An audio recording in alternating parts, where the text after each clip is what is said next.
The Man in the Yard by Baxter Nason. The man in the moon laughed a tinkling laugh, and winked his two eyes that night, for out in the yard on a Christmas Eve, he saw a most comical sight. Right there in the snow stood a sentry tall, with the air of a man who was bold, and he held a club in his strong right arm, as though he were guarding his gold. Between you and me, this man in the yard didn't look like a man that you know, but he couldn't help that. It wasn't his fault. He was merely a man made of snow. The pipe in his mouth and the stick in his hand never moved as with crowded sleigh. Old Santa Claus came rushing along and yelled, "Get out of the way!" But he couldn't get out. He was stuck to the ground.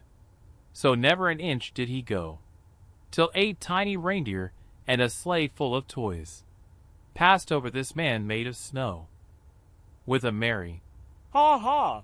and a sweep of his arm, Chris wiped from his own rosy face the spots he had knocked from the sentry so bold, then said, "Well, I guess that's the place. These boys must have made this fellow of snow to show me the house where they dwell. Since they were so kind, I'll double their pay. I'll treat them quite fairly and well." And that is just why, on that cold Christmas morn, 2 youngsters leaped out from their bed to find they'd more toys than ever before. But the man in the yard was quite dead.